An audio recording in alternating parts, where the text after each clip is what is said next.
your situation here. I must confess to you. I must tell you my pain, okay? I am not comfortable being here. Everything is just upside down. My body is hurt. I don't like it here. I told you all of this from onset. I told you I don't want to come to Nigeria. What forced me at them, Anna? Eh? Look at the people around. Oh, babe, gosh. Babe, calm down. Calm down. It's your home. Our home. Oh, it's my home. Country. But you know that I was not born here. I am used to their weather. I am used to their lifestyle. How do you just expect me to adapt? You go adapt to your so-called Nigerian weather overnight? Calm down. How do you expect me to adapt to your so-called Nigeria? All in the name of marriage. Huh? All in the name of marriage. So I should kill myself. I should displace myself just because I want to get married to you. Please, don't accept me. Babe, I never dispute the fact that you were born and brought up Europe. I know. Babe, you should know one thing here, that this is our home. This is our country. Yes. We can't run away from home. Yeah, we are here for marriage. Please let your mind be there. This idea of see the people around. No, come on. I don't like it here. Why you understand? Babe, you have to adapt. It's our home. It's our home. Yes, okay? It's our home. Country. It's our country. Calm down, please. But I can't be here. He said, I can't base here with you. We have to go back. Has it gotten to that? Yes, we have to go back. Let's just do the wedding and get out and go back. Alright. We go. This Africa. Babe. What can I even invest here? Babe. Come and waste my money here? You know we've worked 24 hours in Europe. We have what they call money. Okay. We have money. There is no way you can stay back there and enjoy your money. I have to This stay. is the only place you can enjoy your money. No, I can't enjoy my money in this Nigeria. Never. I can't invest here. It's a total waste of time. It's okay. It's okay. Tomorrow I'll be going to see my uncle. Nigerian wasini. So, we'll be going together. Okay. I'm only going with you because of this wedding plan. And I think the environment, let me try and see one or two. That's just it. Nothing. Because I'm not happy. Baby, calm down. Baby, I'm not happy. You Come need to on, think about it. Come on. It's your home. It's your boo talking to you. Come on, baby. Baby. It's okay. You'll be fine, okay? Sarah, not you. Our boy, baby, who boy you? That way, I can rackle and I will back. I did not connect my leg. They don't have my corner. You, Egia Boji. Here, we are finishing school. Joe Waja. They got my even meeting in school, but I didn't just say. I didn't see him away now. They all send it to you when you know way. Where that we will not bang, we only move upon our way. Now, only one way. That Rami, I can't make him there.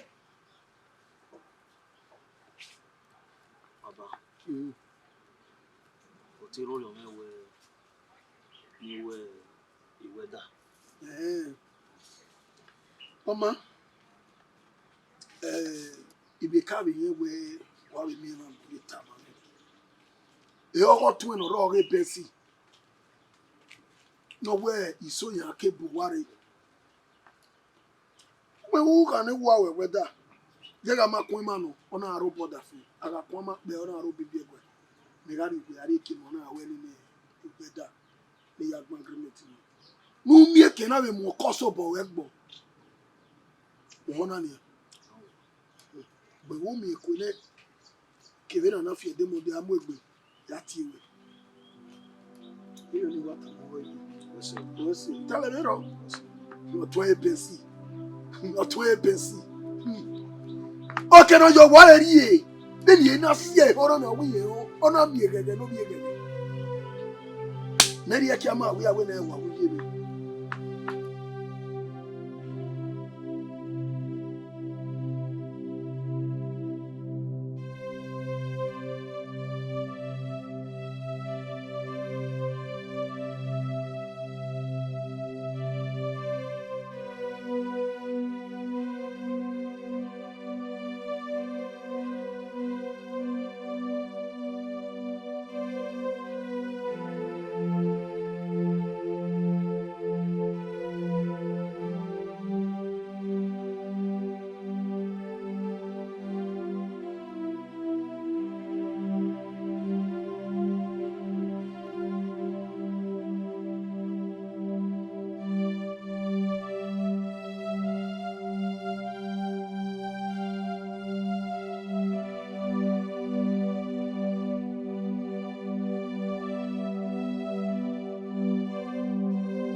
Baba.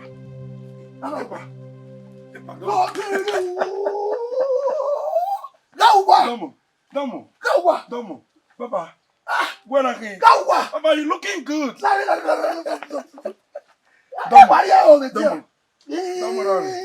Domo. Sit down. Kojo, baby. Domo. Babe. Baby. This is Africa for you. Yeah. Urobo, who were the tine? I don't know where Benard. Domo. Domo, Etienne, what am I? Egbe we. No, what?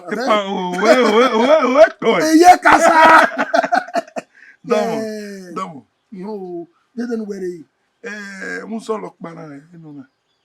No, what? Musolo pa wa je ni re. We were able na musolo pa wa banana. We gege. Baba. Imave hifia pa ewe ure. Me no da ya tena. Me amare me magwalu we. Iga tota ina o bonu ya mu me. Di wante ike do pa ga ye. Ni aritano bi. Imwe o. Oja me we ni se. No ti me wo nyawe. Aweta je ire no ye no kaye ki no ma. Ijuwe paragbo we denenia. Iye ga bege onyeme no ga so e no do ge ne o monosia we no hi ogere le enia. Doctor be go. Baba epa oni we gbera ne. Ave pe no ni we sunu. Ekenariye. Akin imu wonta. Egwire. Owe every mommy do bo ena Okay, my baby. baby we Okuni kin ariye. Na kin ma won gba tori. Na wo keke no we do mi no we on oya me ri babe. Hello. My uncle. Oh, your uncle. Hello. Yeah, ni ye me see me na. Okay. Hi. Yegwu abi mo na ni ga ti wa o e ma na be ri e o mo ni ja be ri e si obi edo yi do a Obi edo no. obi edo si Obi edo ta. yegwu mana so mo pa no iya mo ko ni atu Oh, Japote na temata. Beno bo hona ri sena nia. De to na so ma ke no gba ole. De na be mi we ime egwa we kin ma video. Nye ma bega gban mi megwe Osamuyi agbe oru ni. Mata no baba. Obi edo no. Nwe mo na pie be webu. Ondo nwa be webu. O me mo bo waro. No ko ya wa mo bo ma be do be yi ana se. Saka me no bi me. Egbe no Nigeria ni. Do he do ni zena we no wa ho. Negwa ye uku. Elamogun reva matwe. Lato se reva matwe. Lavie se reva matwe. Baby, what's going on? Calm down, calm down. Why is he Ore mami me. Uncle Meno, I know how to. He's so upset? Why? No, calm down, calm down. Calm down. Ni tamani di we give ni tawe. Uni mo e magba. Baba. Me be nta e be bongwere. Zebe o manigi bere we otinje me na. Ewe igwe me ma ye kopoko. Ika abo we mo. Oma. Ai kopoko. Oma. Na ya ma onyi me. Oge mi ni ke ya no pe agwalo ogwe. Baba he. Ibere Agbi mori o. Owe dem no se. Onyi mo se. Onyi me ni baba. Won be wa ya kokime. Oluga ni be na be ya kokiye. Wa Idowu na idea ai. Na to ga ri ma. Ewebu. Ana bio. Yeah, bona na bio. Igbe no wari mo. Igbe no bu e bagana. No ya ro e wo do he we. Dey me wa yi change ma tan. U ya bai. Baba. My uncle. Can we go, please? Yeah, we have. I'm feeling hurt. Yo ji ebuna tongbe. Ebuna yi be na hiere ji. Emana o wa e he fire. Baba. I want to we ma be here. Baba, tell me boy.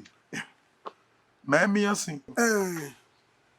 What was around no? O mai pele ni wo fi oisu awe ilatiana. O mai pe. O be bensi no ro bi ne. E mali. E bensi ipe de awa banana. Oru wana ni me. So mo pa no e no yi me we eru wa o ma ki e ko yi. Ami e bensi o to ami e wuku. Oni no e bensi ma ye fi wure. Le bon toi c'est o. Le bon toi c'est alléluia nyeta kokere. You said do we. Nene mi nu we. Babe, please, Baba. let's go. Emi ru moto ni viogwe. Oh, ya. Ni ya. Yeah, babe. Okay. Yeah, of course. Yo. Babe, Yeah. I remember you told me that you already planned this whole marriage thing with your family before you brought me down here to Nigeria. So, I also remember you told me that we would not be spending more than 2 weeks. So what's going on? What's the no? We are spending more than a month. Why you're keeping me here? What's the no? Come on, baby. Keeping you here, I believe, is an understatement. We are both here. You are not here alone. Both of us. Okay, we are both here. But you told me that you had everything planned out already. So what's going on? Babe, this is Africa. This is Africa. It has step-by-step process. From mom's family to dad's family, meeting the elderly ones in the family before Akedo we marry. Family. Don't I have my own family too? Yeah, you do. I'm the man. We are the one coming to pay your bride You price. see, where they not see now way. This Africa thing, you big woman. On that backward. Family, this, what's this? Okay, Osamuyi. Now do you know to be a boundary? It will take much time. After seeing a family icon for them, they will go into the marriage. Okay? Whatever. Family. I'm tired. Come on. Whatever. Sabella, baby. Oh, please. Bessie. O ma ye tie ba me dia na de ya nyoki ama. Iwe ni gu we agbona ni ware na. Emi pa no wa da me bo. O ewe. Ya ga gun a. E mari ogo me. E me di ta yen mu ese. E na ni okay da me ko. Aba ne kina. Oh. Da na be. Ne ri ogo nu ene mu mi ta se aba nu na. Bi ya je be bu mana. Daba. Beni gbona e ko yari o me. Ya doga egbe me agon webu. Ah, e no ke ho mi bensin. Hey. Mama do ma ne. Wa gugu ne na dia me we awu telephone na be ne ko we wa le be nu we ka ya pa mu. Be ma be we na. Ai pa ogu mana re ne ma ya fe ni re wo na. Ya agon e ya ha. So ma na eri ogo ni me mi aga gun a.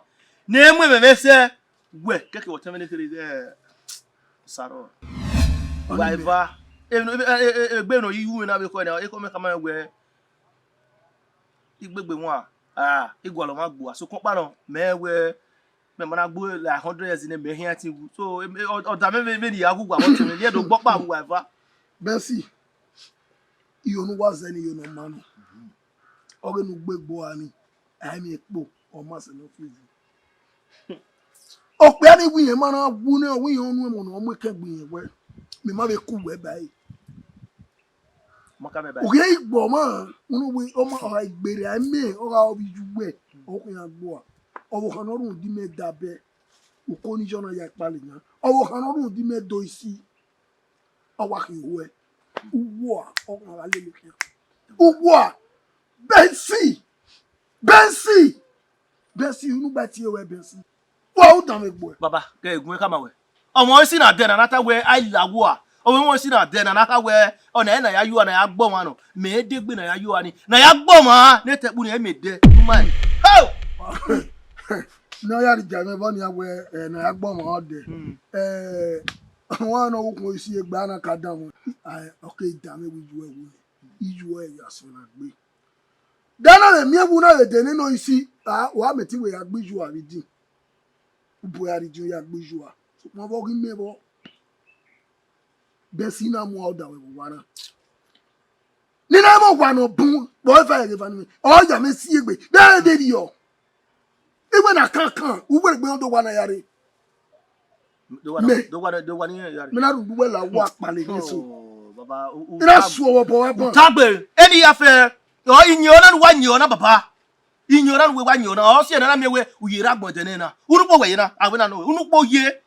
unupo du me o ya kan we u seti yen ru da we eru meri me no kwa eru we me kana mi bo wa na o ma to 7 uyi na ke pase ai o ma to 7 na nu na ye ra gbon na era no bi me na gbe 103 years imi a be to sera mi do buero e bi bere ke nu gwari e mo gwa na ro wa o Bensi na we mu gwa na no nu do gwa na se na gbon na me Bensi o gwa na we hian e ku Bensi okay ibu eva ino weva gbe nyama laito mo we aya ri wana buku igewe ne ko okay for your information it is 2 years in 2 years umana wu before that 2 years gwali go nu ya mo wa boy you make an eye landlord ben we takiri na anu make an eye landlord because me wu me nwa 7 meje nuke kwen ni landlord we wo na be o se na so we e gbo mi o kan kere o ya de gwa I tell you I give you 2 years umana wu for that 2 years who we ko ba re e don wa gba 2 years is there from today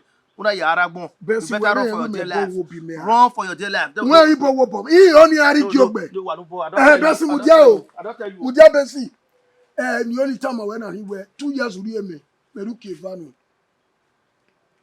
iru ke vanu we Bensi mi we amaye mi we bo edo emena ya kankan wa be go gwa no afia wa we bene no mi we ugwe ereno be no baya fa ko afu pe yi ige we ya kan mo awo ko ne agbaka oku weze no we Bensi we are we mo wu o pe no ko no wo mo wu yan ka wu oga ugwe Bensi we u kere no mo enu wa ho na ru wa ho na bi o I'm coming.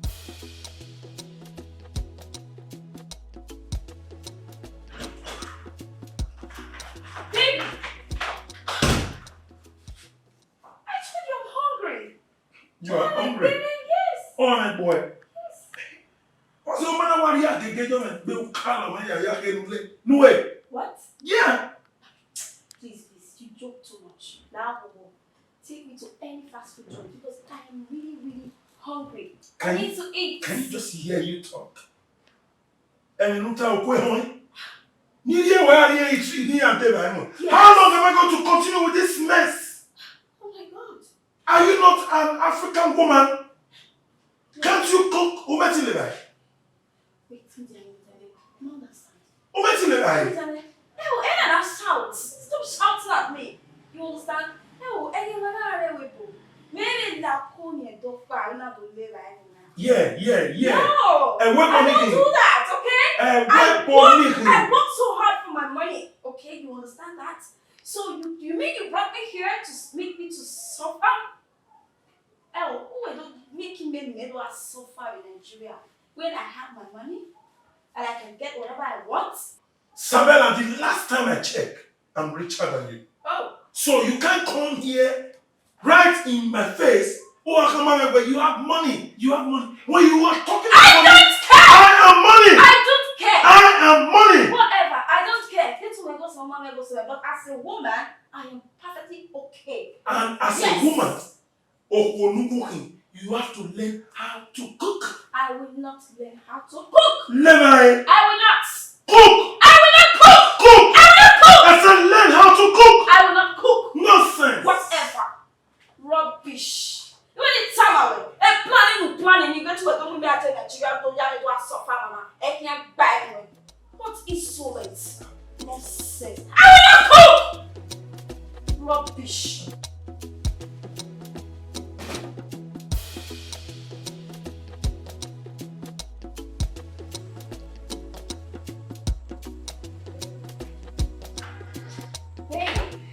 Yeah.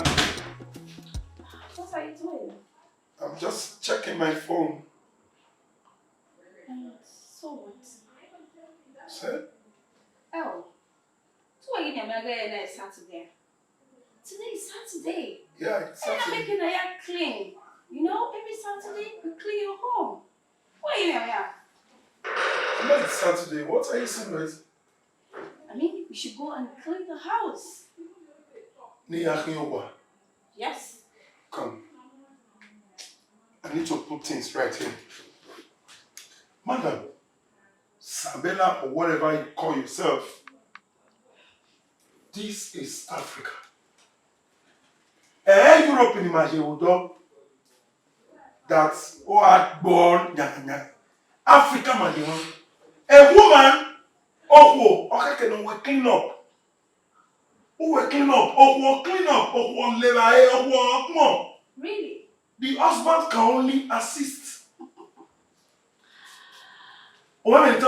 You must be joking. Yes, you are the joker. Awawa or whatever you call yourself.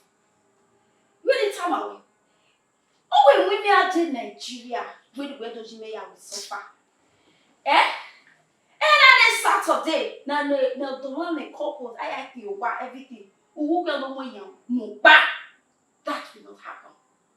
Really, time away. Whether Europe as you, whether Nigeria as you. If anything should be done in this house, where my name walk number where no fire coin, zero papa, okay, it will not happen. Everybody do need a cleaner, you employ cleaner, you may have you over. Only me, Sabella. yes. Who have one? We're done or what? When they have one, we're done. You shut up the mouth! Shut your mouth! You shut up! What rubbish! I want you shut up! Me, I got what? Money minded. Shut your mouth. They Europe and Japan, what we're trying nonsense now. Don't gabu in Nigeria. What nonsense? Need some away. A plan anywhere. Don't press me, man. One word more. Yeah, one word more. One word more. Go to the Africa. What's that on the Africa? Saro.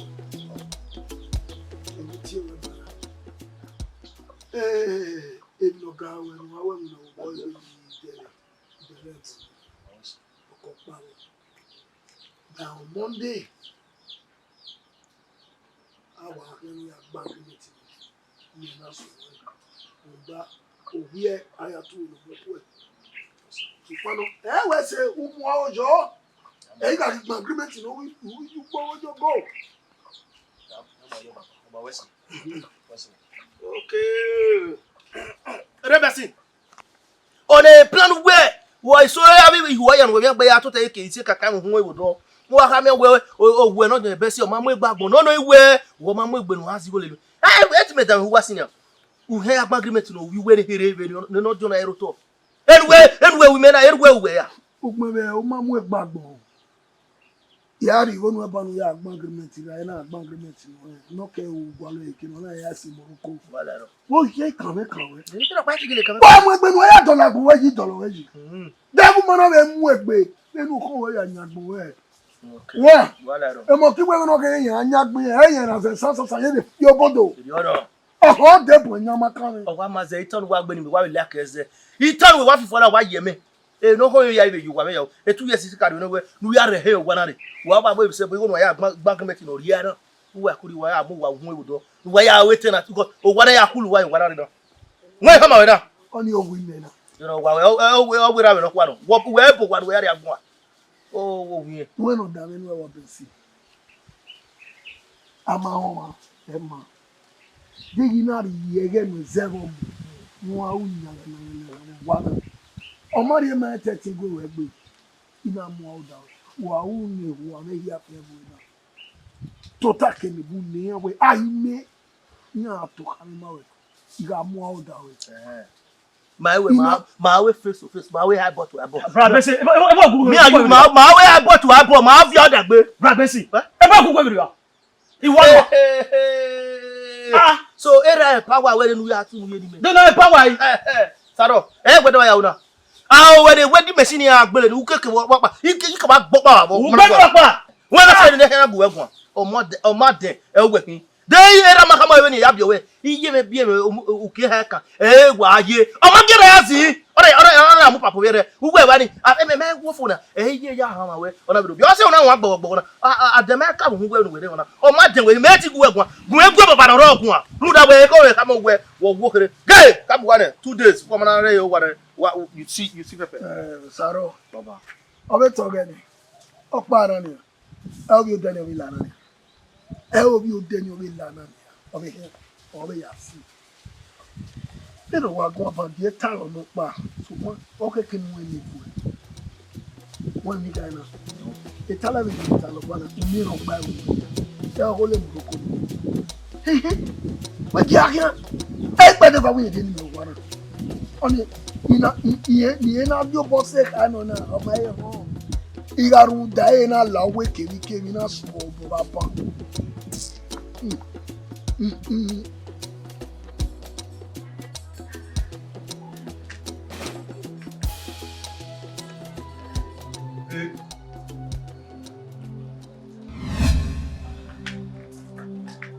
Babe, what the fuck you doing?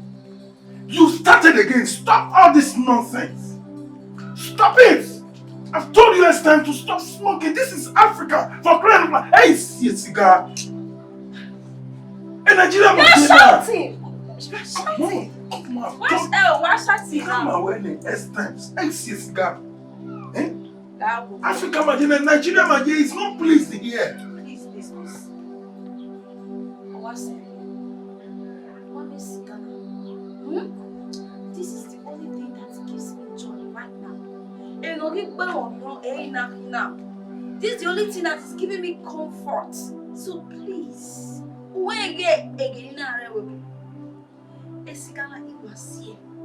so yet if change that habit right now. You understand? Because everything here is boring. Very boring. So now we'll go. Please. Boring. Even you smoking, it's boring too. It stinks. Can't you perceive it? It stinks. It's not pleased here. And don't smoke again. Why? I will smoke. And there's nothing you can do about it. When it was setting. I'm saying Yes, because you know this is my habit. I will smoke. Just, if you were to be in witness compound, they compound enough Pauji. If you are not ashamed of yourself, you should be. Stop nonsense! I'm ashamed of myself. It's not your fault. Africa. Anyway, rubbish. When you say cigar, the only thing that gives me joy here. It's not your fault. No, do I shout in your day where you see? What nonsense! What nonsense!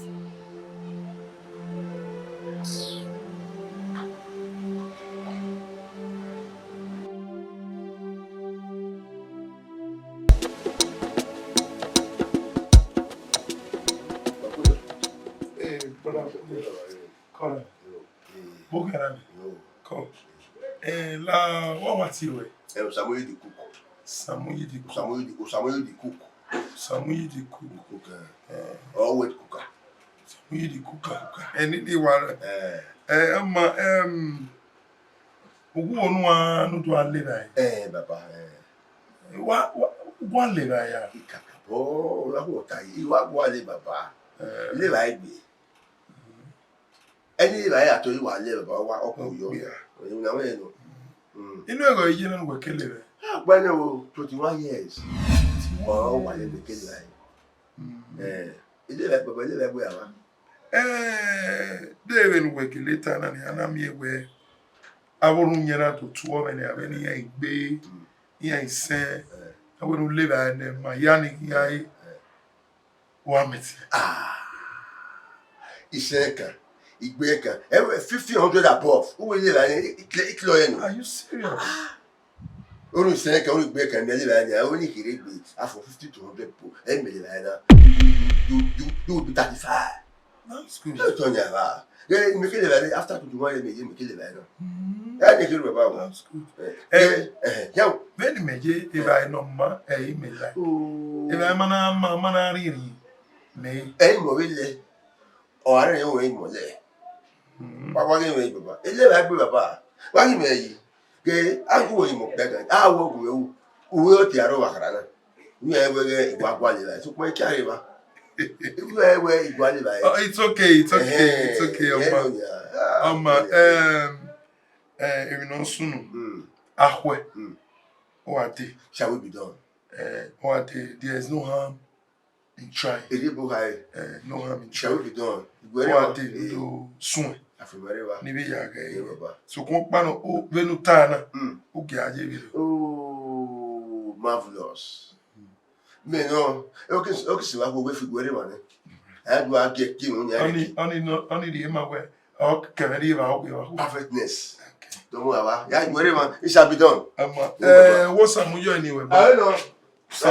Osamuyi the cook. Yes, Osamuyi the cook. Ratness. Oh, marvelous. Very funny man. Very funny. You like him man. Osamuyi the cook. I think there's no arbitrary.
Not you.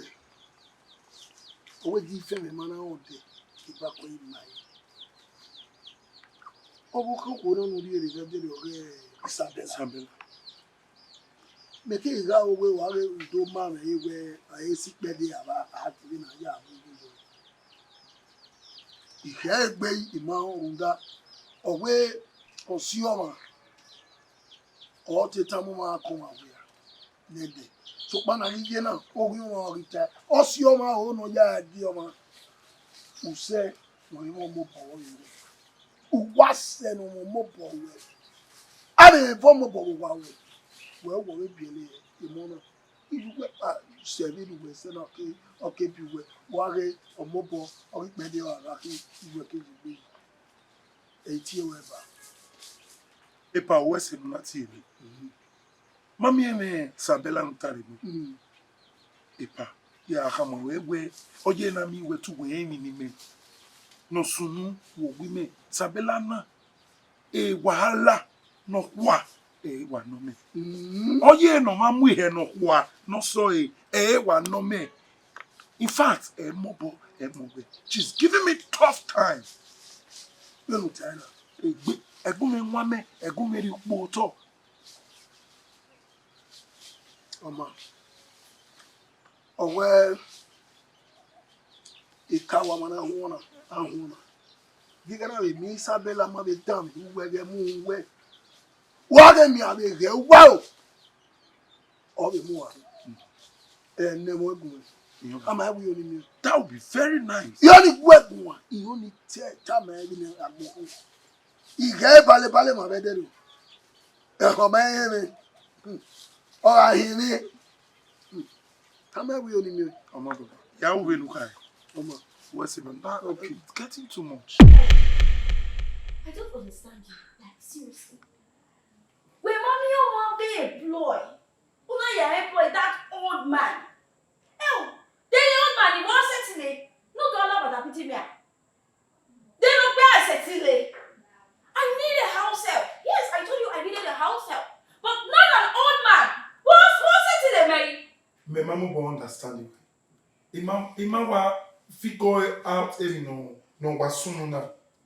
Wa when he employ cook. Yes. He employ cook ne. Where we do hama na ya. They're cooking, okay? He be ya employ Dioma. Te cook. One young girl no employ. I need a female housemate, not a man. Like that. Do man they comfortable with it? I'm okay with it. Oh, really? Okay? Really, you are okay with it? No problem. Where is the worry? He ain't plan. He ain't go to mommy and Nigeria and I'm not suffer over here. But yeah, come away. Eh, only Nigeria here. One of setting kapu. Who may come up and come one way? I will not take this nonsense from you. Wait a minute. I will leave you here. Yes, I will go. I don't blame Don't you. worry. I don't understand your time. Who got the weapon? Who not calling anywhere? I will finish you up. Yeah, I'll do where you can. You die running or heck you. Manage.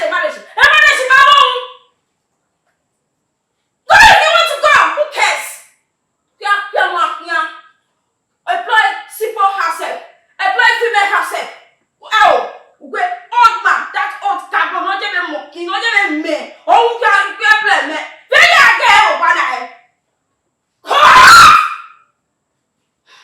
It's not your fault. It's not your fault. Mama, they know where I that in Nigeria. Why, I like the weapon. Except who are calling about me. Who got me calling about me. And they can feel where you weapon. Rubbish. One share. This soon.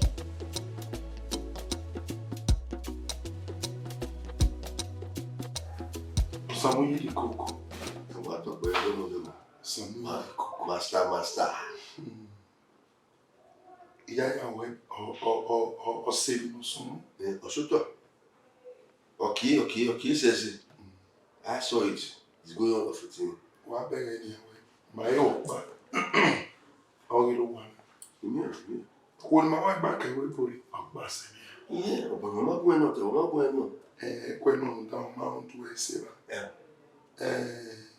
Benin Movies, my own barrel one. What time?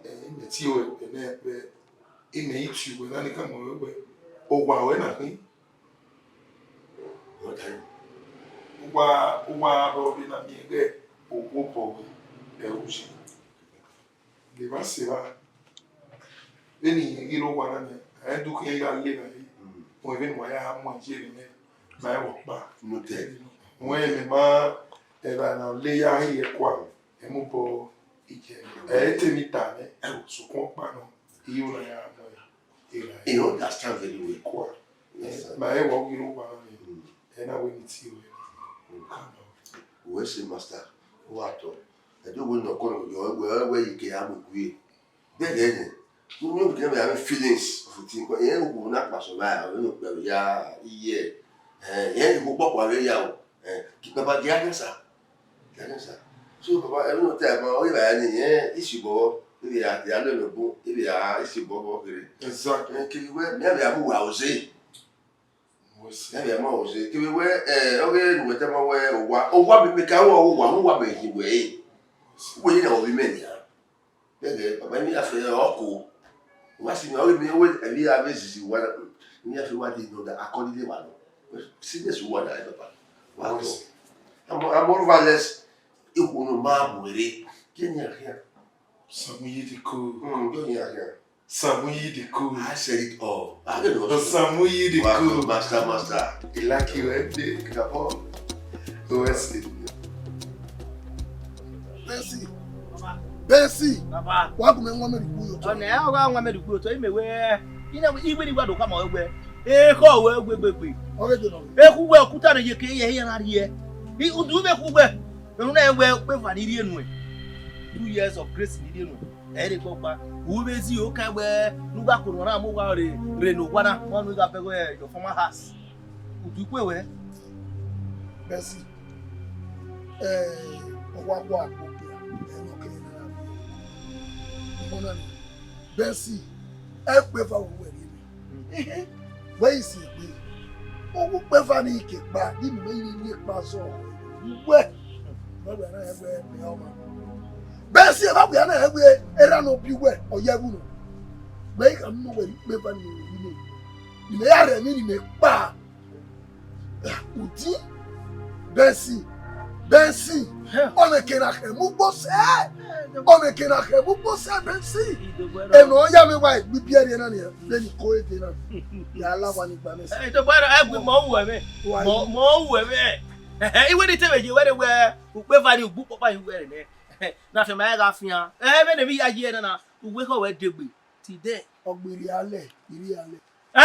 A Benyale, and you're not great, or be a let. I don't know what I could only you quite fit. My way.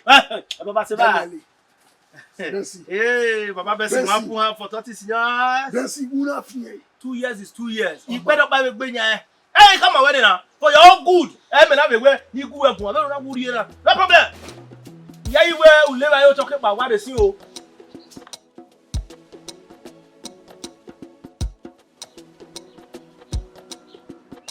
Osamuyi the cook. Are Come on.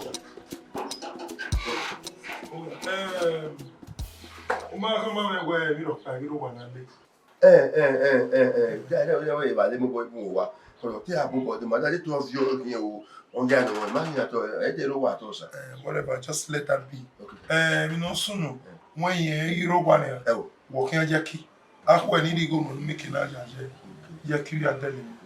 Mom,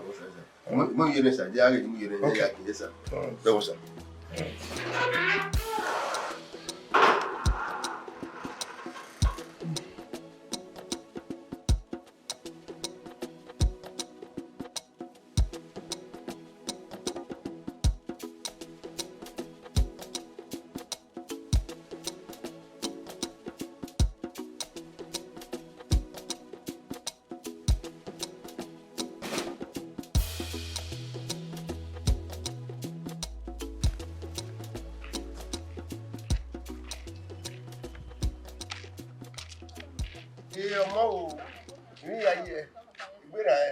E pa pana. Gbéra amari. O what about mommy dun? Eh, pa itself call don mo sa. You call. Call. Ani ku e mo na la call.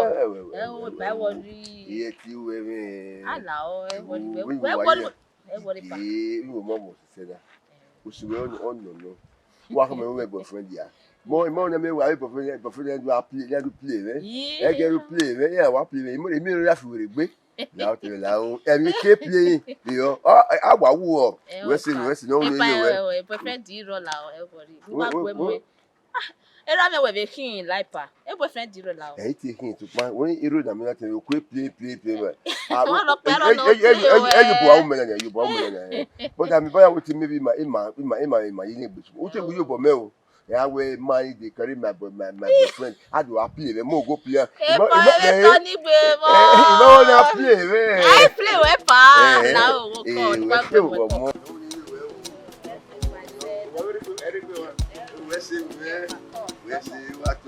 Oh, Messi.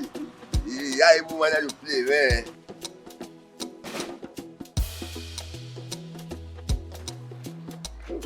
Come on, Messi. You know what? Messi. Yo, Messi. How about you? Ni mo se so. Yo. Now we see that boy see more. Oh, we are me also. No, mama. Anyway, say when me you. When me keke ni ya go gba ye. Wo gba Osamuyi di cook. We di mo. In fact, do I never say mo. Eso no mo we see o. What to. Don't leave well. You expect you well. No problem, man. Ya gba do pade at all. Wa wo gba Osamuyi di cook. No, I want ka we are me gbo we won. Osamuyi di cook. Ula wa mouth. Okay. What to. Yo. Come here.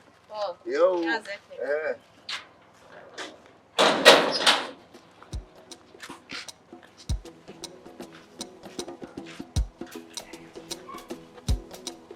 Very fair guess. In a month with.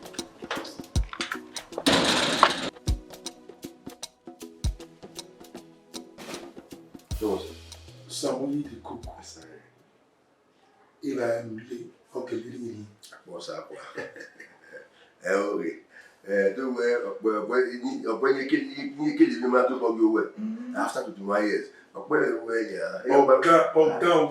Ilé la ẹni ní sá. Bí ni na ayé wáyà jẹ́ ẹ̀yìn búgbé, òun ẹ̀ búgbé, ẹ̀yà wá kọ́tíà. Iye mi ló kó àwọn ọmọ mi lálẹ́ la yẹ. Ẹni kéré ẹ̀wọ̀n gírágíra mọ̀mọ́ dà wọ́n àmà mi rí alẹ́ mi yẹ. Ọdún kò rẹ̀.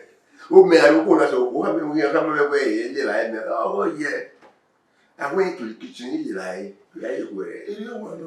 Bàbá. Ọdún yẹn mọ̀. Ọwọ́ ni mo gbọ́ ayá rẹ̀ la yẹ. Àwọn yóò bá sì wọ̀ sí mọ́ náà. Osamuyi the cook. I'm beginning to think of something. I won't trouble, sir. Total. I won't trouble, sir. Total. You don't want woman looking. You are there, ime. You work at one like you. Okay, sir. You have to take you very long. Okay, sir. We are here here. Yes, sir. Go, sir. I won't trouble, sir. You boom no worry on who you go and see you. Okay. The power will shoot us, sir. Double, sir. O me okuri eke we puri. Papa na okpa. I was so. Ite we are here. Ma no dai pa. Okay. Papa na okpa. Onyi mo ma get total. Okay. Le va se va. Ni je be sin. Ìyá mi ere bi go ni na re na. Otene ni iri oku otalele me. Ewe ji me chiwe na. Zere ìyá we zira. No ri pude me. Ti ai hiya ni ha. Okay, master. Okay. Da iteo. We ko no we ri no wa bana. We ke otun yo yan koku we ni a. No, ti e mu gojo. Eating. Ma eyi mamudia. Mm. Okay, ahia. No wo mai.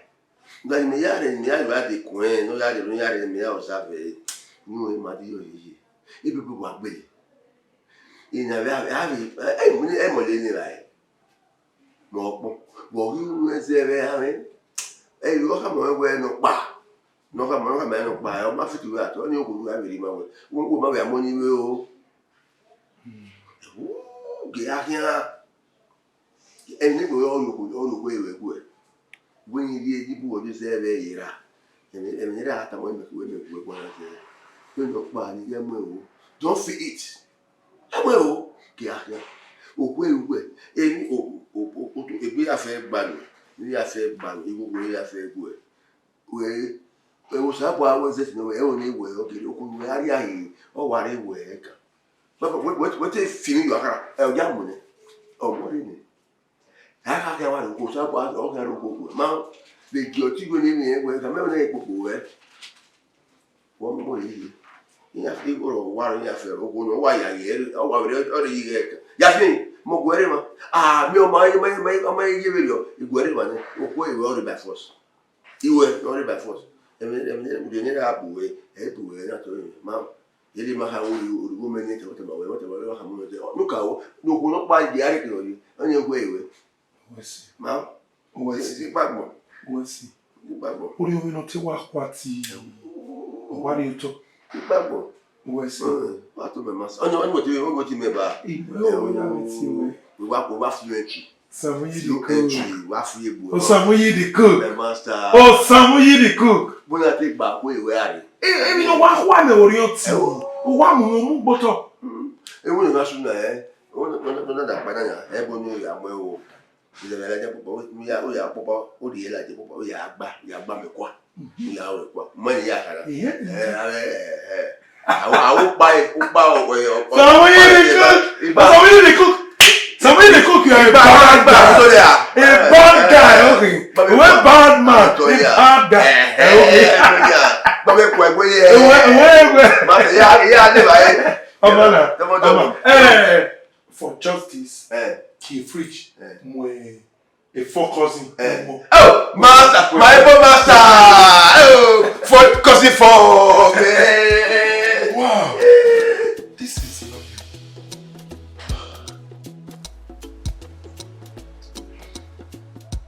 It's you. Where are you most tennis? Ah, when you are so good.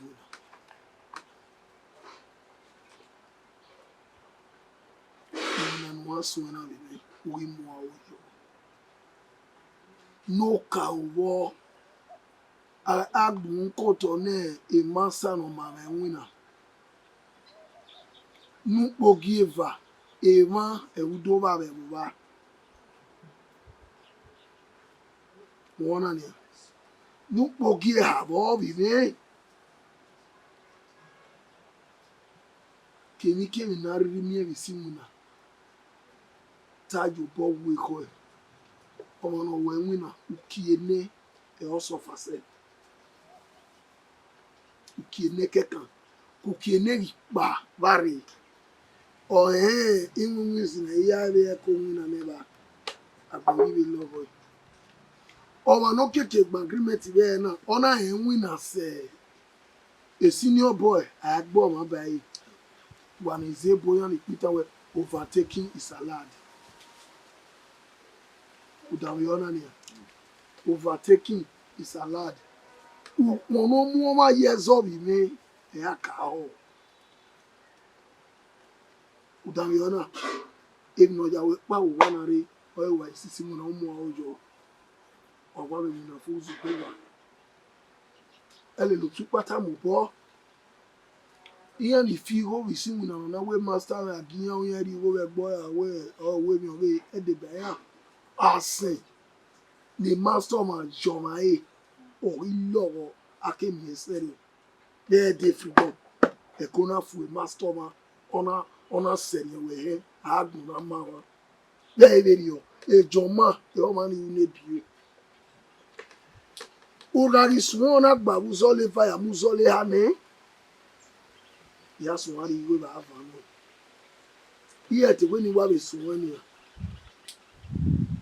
Nedo aye bogo tun be e pensi. Ohona.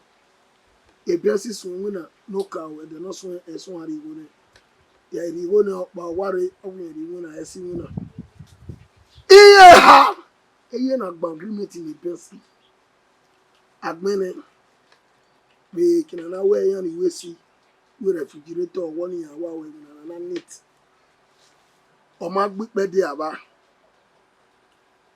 awe se ya wa na we e ji wuna ya mi me be na ole ya o ri o ina agbene kinana we press mechanic o ge o ko na re Friday o ma o we senior boy gi on all the wire. No keke ni mederi o iye o iye pressure me here pepepe endo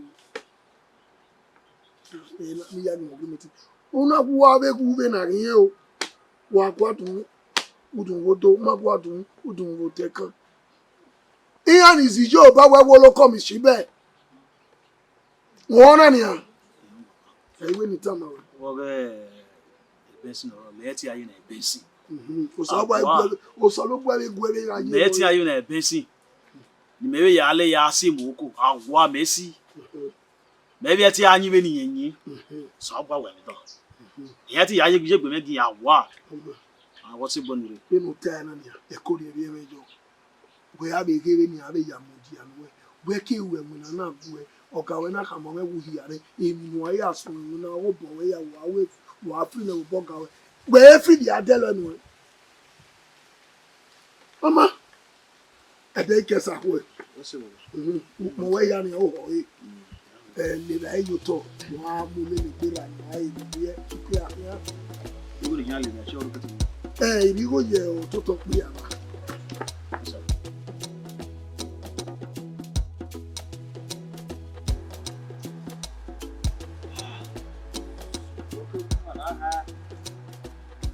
ya presila wo gbesa ye wo ga isa mi Sara. Ba ni ke ka mo ga na wa mu wa. Wela gbara ori mo wo wa wo wa ni bai e pa la ri se mo gume lawa ya lawa we want to tell that this as well bana e go expand the clear ri se mo gume lawa the one like e go respect you that we see never down ri se mo gume lawa my brother wa onu we ho ya ki kalo we ho one of our best o guri se me my brother isa ni gbe wa ni e okay no do that wo ko oni ma kan so when we man na we want to tell that this as bros oni ma kan kon ya de e ko na tu ya de wo ko o ya de wo won ko na do ri se me se mo me lawa we we no ti gbere bensin o ha get do tell me we tara e be move o guri me we no sare wa o guri se me a wo gweri ma ibe yare to wa okay now we dai e rai mo wa we do e rai say nobody we do o one we na e man ko boy so erumano kwa ma come 7 naira yina okay ba era na se kufa apo wo sa wuta we oweri mano kwa no so oweri mano kwa release am gume lawa my brother tell am wa we ra expire we are dey very well we are miss be because we were there my brother wonu ruwa wa na gbogbo na what is smoke you owuri eme a isa no dey worry me for my tenor adi sinura ko na ya tini mi ya we na se gweda ya we do owuri sa eme a o ha geru we tell ni tara my brother o ayo mu me. If you provoke me now, I'll let you know, Simmons. This is Bessie Jimmy. This is William Walero. Oh, boy. The weather on mama. Ah, wow. Oh, 2 in a guy's post. No, but there, Baba, no more quit. I don't you can. Okay, I really. Wait a second, Yagbon. Do I let up, but you are a madman. No, it ain't a little one. It is me, whatever I have beside. Why not try what I'm beside and I'll burn this house down? What try? Ma trap no. Baba. Baba we bia. Baba. Who we bia? wele ni Baba iritere ne. Irene. Ime we ni me la owa. Ise wa ni ya gbe san we yi ba ise ni ka gbe yo. Me wo hia meti we gbe beri o. Na bu bra besi be na we no. Din your gbese yo, your gbese yo. And okay, no reason me no to yaki uroni ni lawa. Okay, come on. Oh, when ya mo wa wo. Eri wata ma wezi ere. Ya mu ogwa because you do ne. We do help the gbase na. Ah, when I get TV ko na, ni for the raw. Yin anwa so we ne. Ine ya mu ogwa we. Yin wuta yin we ogwe do tell ma we ne o. Now, eti time no ya ye. When you come na where you need you we va ni ana amigo ni ya asa ye. Okwori ne eke na me si odo. Una we and now we need to take it by force because here we 2 years in here no. Everybody back. Oh, what we're going to show example my wedding. No, yeah, we here. This is Bessie Jamie. Well, how about that? Now, whatever you know, what we yeah, you're here and when the 2 years in the back. What we're going to buy? A canary work and I'm going to wear you. You have your tenant, me na amigo. Well, how about that? Any woman from Rama, milk, you don't love your kid. Ah, where? Oh, the time we're not bad. Pack out or anything as I die. You are bloody way. You are bloody way. Osaro no where. Oh, everybody takele what me here. Baba, you can't come out there na way. Ovi oto ne soja ni. Rere yaka me. Rere yaka me baba cause ni yi waje na. Egi ma baba. He.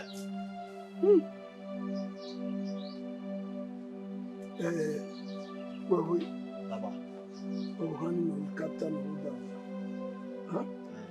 That's it. They honor the a person when you ya have a person in life. And you opinion.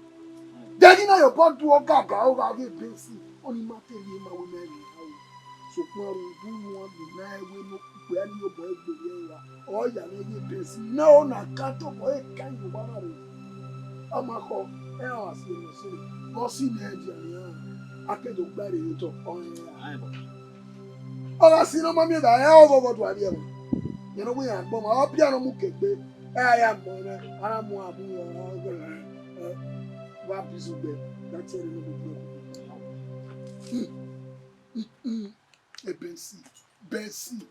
Bensi.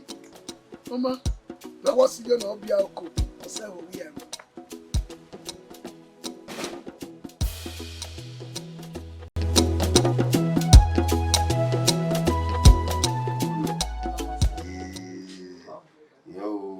What am I wear or must you walk in there? You are 2 minutes. What am I must you walk in? Oh, yeah, only one side. It have you a room. No, What where I am. Well, anyway, kind when I saw my yara and give a peer was one more of 1 year. So, yeah. Okay, why I will be a more what to Magby. One area, Magby. A certain Magby, what is it? Damisha, I would think of what we are. Yeah, we are my worry was the arrow there. I won't. But my mother stands. He'll be by the way, Mamma. We went so it. When I have you are me, my but it I won't.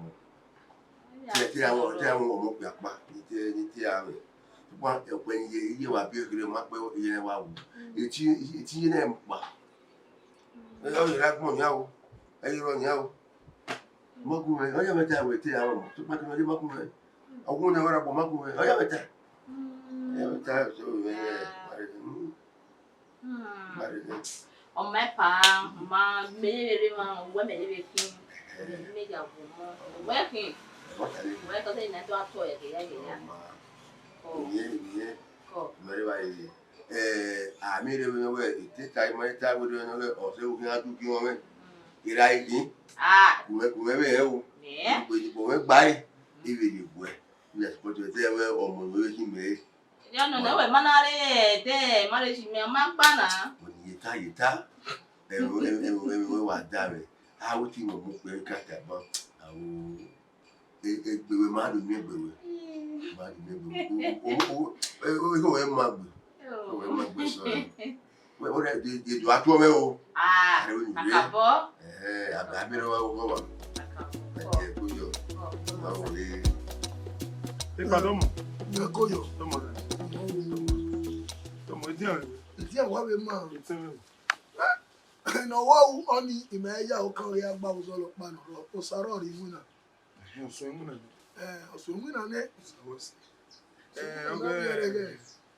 Okay, person looking at mu. Oh! Live ani ya. Apapua. Emi ani e wa mu na ko pipi. Wo ge person oro. Ope ni meri ori okutori.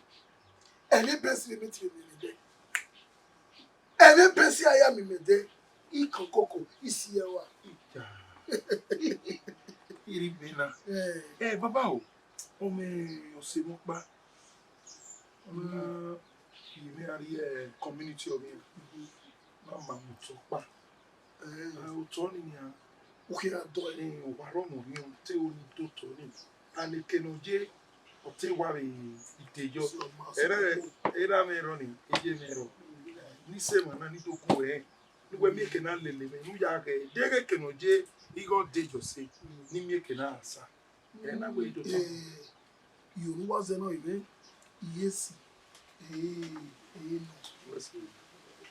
Udewo ni na wo yesi o we o ga no si epeti ma si oko so ko pa no ma ya re we se baba o le me ya mo ya ko e to ma ya re e motoro nda o to na yi dere do we na a ma gbegbe pa ari gi omi e ki o ma do to mo so le we so ni o asare de Monday.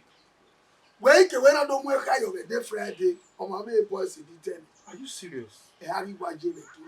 In a year, I am me, and I will move the me. Yag, on a guy will not be home. I go to toy. Oh, we are Jamo, you will. Jamo, you will. Oh, where one mommy? We're not quite. I don't move. Hey, your man. What you are done to our who toss out.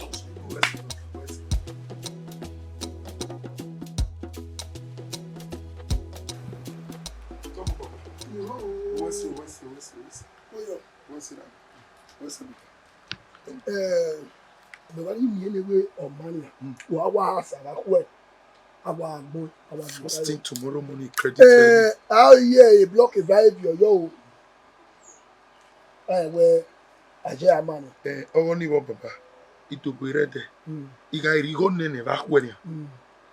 Ó sọ̀rọ̀ yìí náà ìtẹ̀ fó yà á ti yan ní agbọ̀n ẹ̀ mẹ́kẹ̀ náà mú ẹ̀ka yọ. Asùn ẹ̀ ń wíná. Bàbá wẹ̀ mẹ̀ máa mú bọ́ fín ẹ̀wẹ̀ ọ̀nù náà mẹ́ wà náà bọ́ bẹ́ yà. Wọ́n náà káwọ́ ẹsẹ̀ wọ́n ẹ̀ bọ̀ tì mí yẹ. Ọ̀rọ̀ ní bàbá wọ̀kẹ́ ibọ̀ wà ní fò. Ori mo here boy ni igwa be gbegbe o de wo ni na mo gbe runda o mi o ma na hu so mo pa no a boy here na we owo ko ni ga ma ni awa we runda wo yo momo nene sabela bo wa ti e we ma ni wa ti e na wa ya mi e boy baba e me tama we we me go se ba Isabella travel out in Okpa owo su Okpa baba won ikaka mo etere onyi we ge na total write off. Onyi mo gbin we egwa leraye egwa opon oku adongwe atare dere mewe ogwe kaka yo emi no we gwe ogbera wa rebed. When manare we bo doni we dado geri nwina re wa dey tree no ala de bai ai ni emi na wa se Nigeria o lakoni o wa yari e kege ade baba ti ya de bai pe ku le ma ko ke ima ya de bai ni mai mama ri mi pa ma ri ze ma bai no ri ke mama ri na de bai ma de bai egbe wo me ọmọ me ki gun na we le ba wi me ti ori wa re ni pa ri wa ki o bo re na pa awo so bo so ba re zo ye gberi eni dan sun mi ni ma ya re agba okuto mi na wa rara ntan agwa le egbe no mo keke wo ki o ge ulule kere ya nda ni ye una oriyon me ka bo wa re ba so ko pa me ma ri ni mo ri ya ri ra ni tun obi wo ko ni bo ejeje wa no ya ri ra ni tun obi ya ka yeah, oh, wa. What's Yeah. Yeah, man. No. I can't Parliament. Yeah, can't go. Oh, we have a walk of Kobu and walk. Yeah, for one. Parliament. Eh, Baba.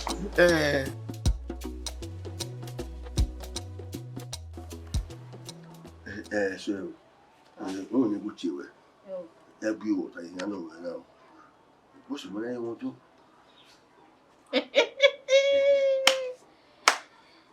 Pa, wagani wa soda. Soda. Me no ma ni wa me uya magba. Ah, me ya fi wa buse, ma kwa nu we. Mami no ma wo ya wa ufone, ya wa dame fone ai ni ya. Ya wa be. E wa ta. Ya e ma te pe wa ki pe mu da pe so wa ki avec testa e bu wa buse we. E we ma se wo ma pa ni we ma no we. Pa gbere ba ni ne. Gbere ba ni. Be se mi ya yo bossa lo boa. Ibe lerun no kan ibe na baba. No ga no ma. No ga no be die meju kwa no wa be be ya we no. Wa be de meju kwa. So ba wa we so ba we. O wa damn it. So ba we. Wa ya ka pa mi re ni ha. E be wa ma se da bi ko wa wa se na. Ọ̀pẹ máa mú yòó ọmọ ya fẹ́rẹ̀ rẹ̀ ọ̀pẹ rẹ̀ bèbè ní máa fò ọ̀pẹ yàrá rẹ̀ máa mú yòó yẹn ó wà tó á dà rẹ̀ ẹ̀rì ìwé máa gbé àná ẹ̀mí àjáde mi àwọn tẹ́sítà rẹ̀ yẹn náà wọ́n máa ṣe ẹ̀kọ́kẹ́ rẹ̀ yẹn wáyé kò dé wà kò wá dá rẹ̀ ṣá dá rẹ̀ gbé ẹ̀rì ìwé máa gbé iṣẹ́ òwúrọ̀ ẹ̀ṣọ́ rẹ̀ máa gbé. Gbẹ̀rẹ̀ bá ní bossa lo boy ya ije na itana na mi ahebi we marriage bana we mana river se we raven we wa be kina egba na so egba ni guero no wa oke so ba pe mi odun ma go e have testa ni na mu dan ya wa testa ya mu fuwa so ba no mo mi dan here nu e o pe iwe no ebuwe ade abe testa ni no bi enwe gbere ya testa ya lefuwa no se ba je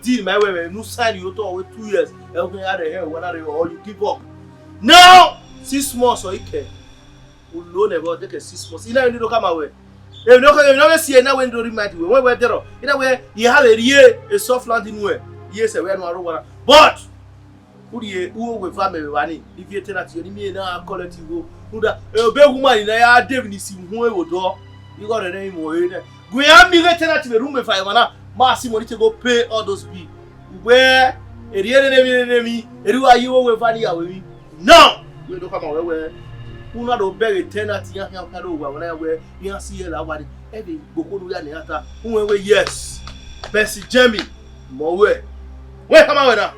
Why you do come away? Me why we are when mad where in the next 6 months if you don't come up for this house it about out there is you point you why take on I don't know time I'm one of tell you because you see no we more back you got me so you come away not party bring you got me not they come and let me go because who are the probable but they go the 6 months back I tell you what they waiting what's up on the psychologist high so bini buya mari ere ofela we ere na we ni go okay we you go me make it up see any moment no senior sorry one friend any moment from there if you me here you see for this house I'll parade for your eye you say you wan marry no wahala you moto pa on me so be na me egbe o ma no wi enye o ije bi yen se era bi yen se ona ri igbo no no wahala eno nya we metin aro wa u yari go no ye iwo we na do vie ni wo wa ni pepa But me say no move why you tell me. For your mind, Abi. Look for your mind. No one get there yourself. Oh, Many body pack load, call this ass. Look try. No wahala. Imoto ni ya viere ni ba polo agbe ku gbe ke no ri go nu egbe ni ba polo agba gbe imoto ni ya viere ele compound na ma wetin na amu eture ni amu la wa ma wa ba gbe ogun gbe no ya isa go gbe age no ya o wa idio ewu o do kan gbe o wa na no ki gba se gbe alu ga pa iwe gbe fi uge fa no wa fi o ya ya usi ye ba usi ga me nepa amwe pili roma we na we ikowe wa gbe o ba gbon when o esi usi wi awe uzozo pa ke mo yo we ya ri kan ya iwe na we ni na o esi sada we sara wa ga wa Baba if no ya meet no we ya move. We ya move. Boze no ya ja we move was usaro imeku we wana o wana re ni si mi no gbe ya Baba na regbe. What is here na You know say here na move. We not tell me no journey. Akwe egbe oro na agbe baba egbe egwe mene baba ye ya move. Imoni wi obi okan baba usaro baba owo kan gbe dala na mi we ru dot we besi we no we ya move awawa bwana ima wewe uwo wa we begin ama woman ti zoe o wa no ya dia na we mu na we fu de gu na iwe mu na we fu na wu ya pa wi go we lawo bone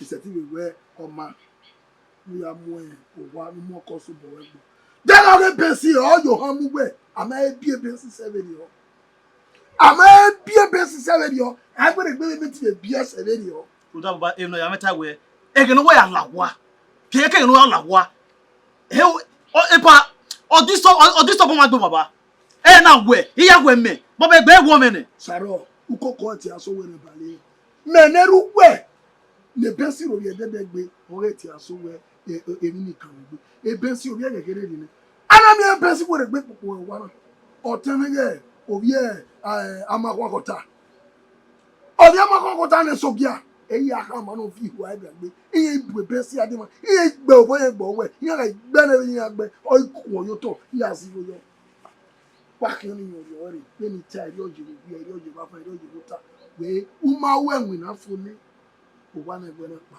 baba de ya vian re ya do gbe because ni eri wa do na baba na he ne kere de ya vian re baba you Osamuyi dey cook. Don't say.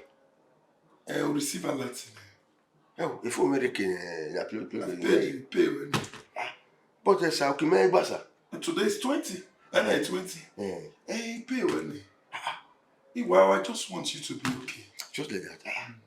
Imagine I don't He credits you. okay me dey gba sa. When you come when we iriye we serve it. Oh. Emi came no ya go. Me here. He pay when.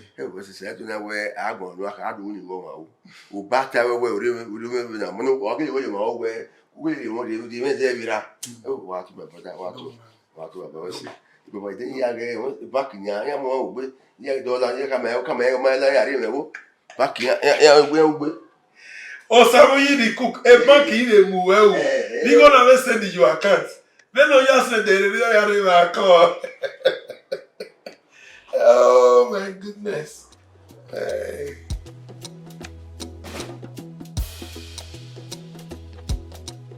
Osamuyi the cook. no sir.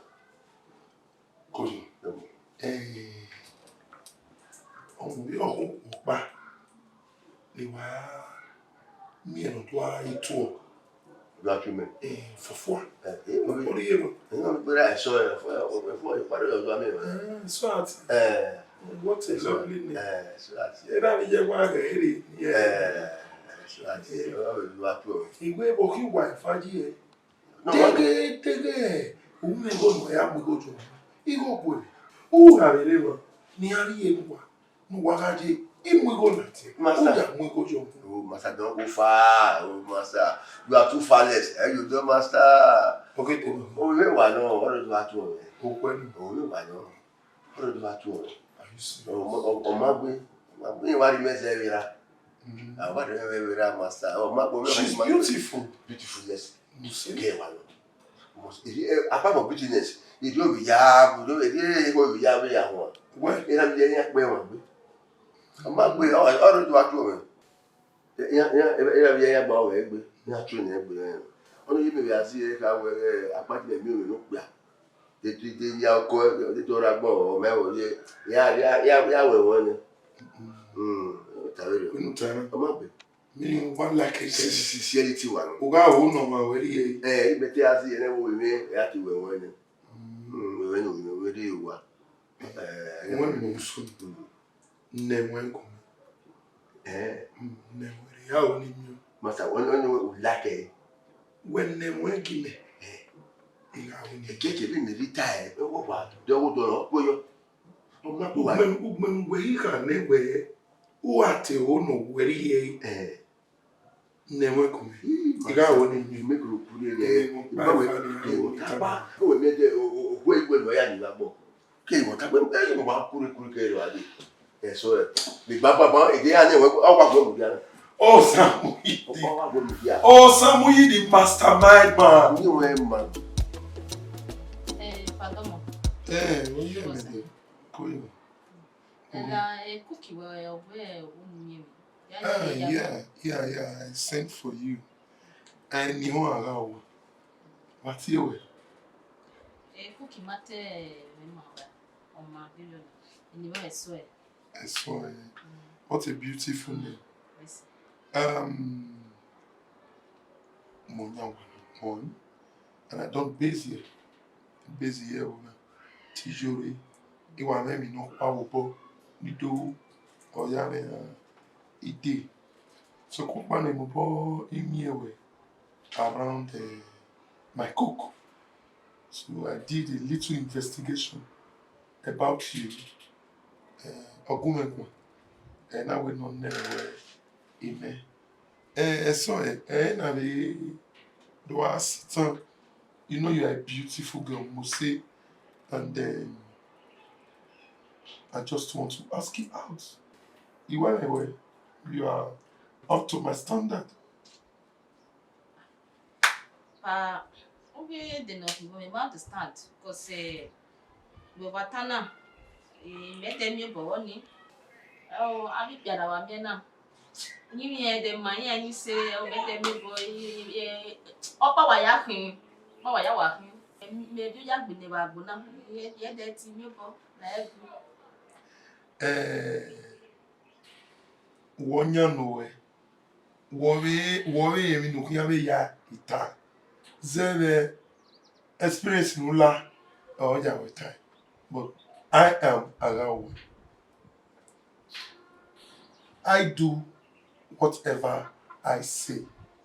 Emi ni rita eyu. Iyu gbera gbere. Kebewe igwa fienye gbe. Leva seva. You only make a difference. You make a change. If nani no real way, it be aya or by we life you. Yeah. Somebody they cook. Master. Again, you guys saw. And when Kelly was in Papa, Lutonia. Oh, mercy, no. you know, I had one who say, you was she. On a so one here. So come on, when go there. You were spoken. You spoke, sir. Only, so come on. You know, give him attitude. Attitude. Work with your Tiero, Gbaya, Okbamahin. Hell, you may make a bomb video. Oh, They get a story I'm a thick when you made it. If you that knowing with you, Master. Hey, I tell you. You know, not spoken. You know how we're Imi peka ya we mi no. Ona ni bi report. Mo bi ama say. Ime ego go pa ni we ye we hi. Ime ego we hi. Owo ni baba ya se ba master. Iye so wona ni. In fact, o wa so na. We ya gbe de bi wa so na. 1 million master. Iya mo epo wa ya bi wa so na. Wa ya bi wa so na wa gbe de gbe. Osamuyi di Tu we ya fin aye.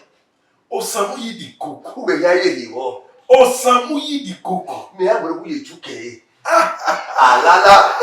Apa mama we ya mo ni ori baba le. Baba we ya ye they are in ba who the personal Oh, it always. it was we baba. We so ni ya na gele ko. We many. Masa ko ni. We ya gba ira. We ya lopia. Wa lopia. Wa lo. E ma ya bi eni, wa ni.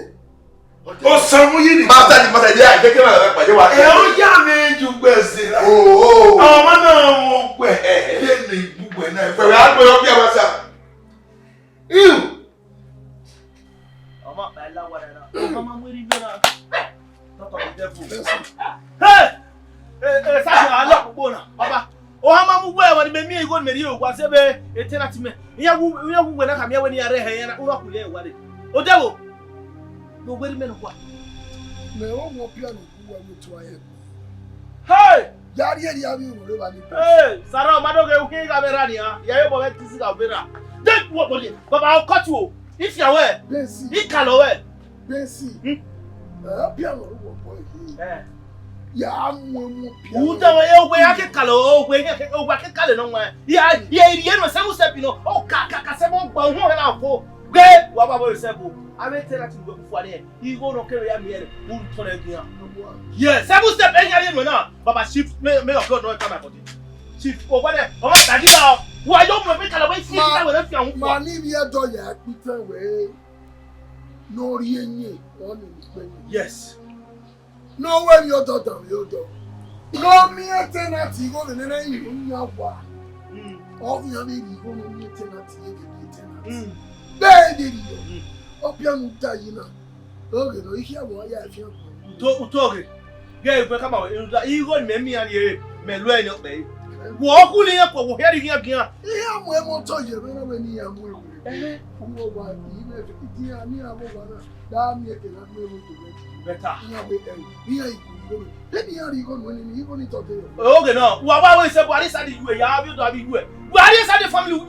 Oh we ni me no kwara. Ula. If you try I'll give you 7 If then yes era me na bu wa yo. Ije me na be po. Me to be me na be po. Why oh bottle me there. Bottle. My father don't clip me. My father don't clip me. Yeah. I'll give you 7 step. I'll give you 7 step. I'll give you 7 step. If I move, I don't. If you need it, I'll go. I don't want to kill you. I don't want to kill you. But what? When we tell it to me about it. When we tell it to me about it. I'll see this here. Not be good though. Not be good though. Not be good though. See this man. I'll give you 7 steps. I'll give you 7 steps. Now 7 steps. What? That's what I heard. Whoa! I'll run. Come and see me catch. See, shift. Baba, I'll kill you. Baba,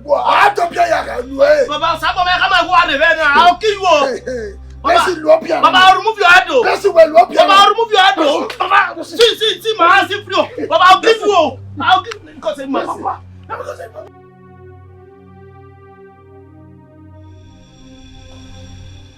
Sorry.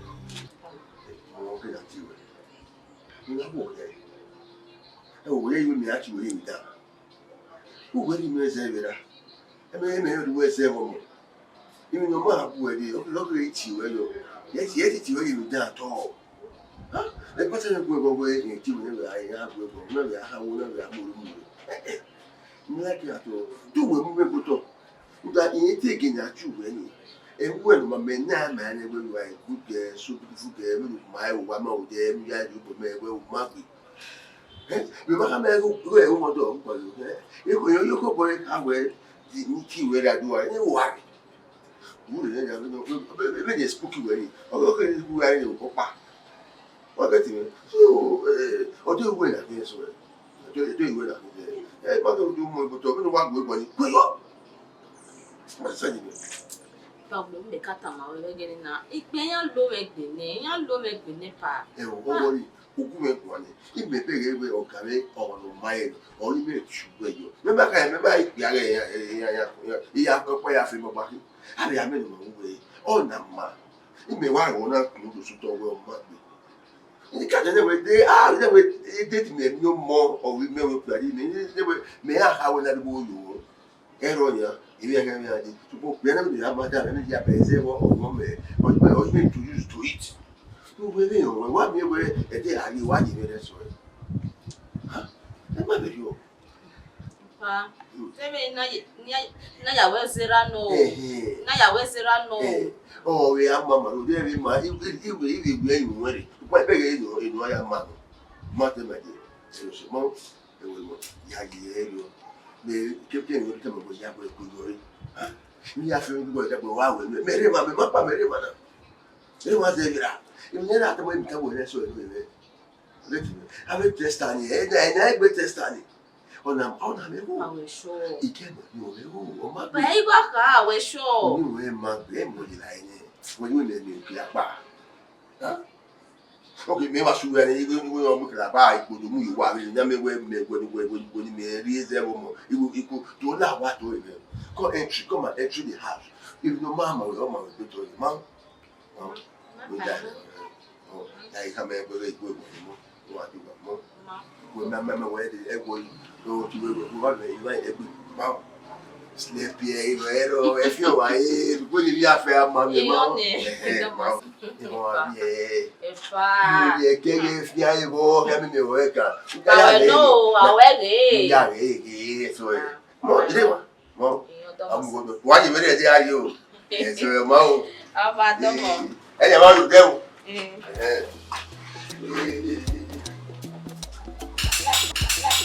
Ove, you know we are the boys. Ego ni ri hina.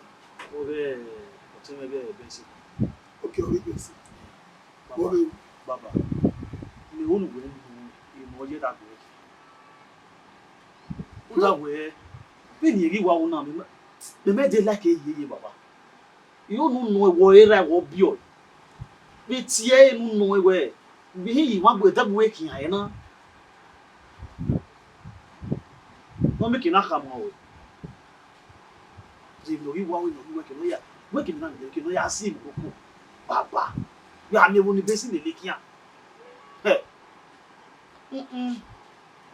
Ela we do come away o.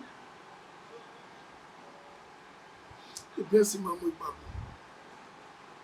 Ibesi mamo igbago. Boss eleta we ebesi emu ti adokpa. Neti ebesi we no mu di ari agbo no mu di. Eze mu di mi ego ebesi ke.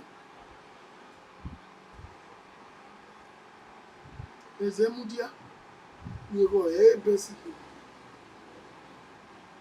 Oma benu beti ana ni. Nejere wage ube muyore imaze yo. Eh? Yeah. That's you can meet here again. What's it? Yeah, no. I hope one no bo we very good. If you are Yevani, what are you? Yeah. Ain't not tell me. Ain't not tell me. Ain't not one more boy. They are You know when why you were in who you are dog, you are the way. Hook your power help in a body. I'm your tower, the donor. All I'm now doing in a mouth. Sorry. Like what I told you the other time. You only go as the other time. Then money aside my Ojama how you there. You went where? Yeah, I do.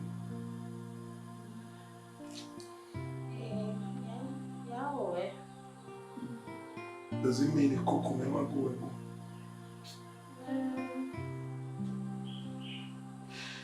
Come on, baby. Billy, Beautiful.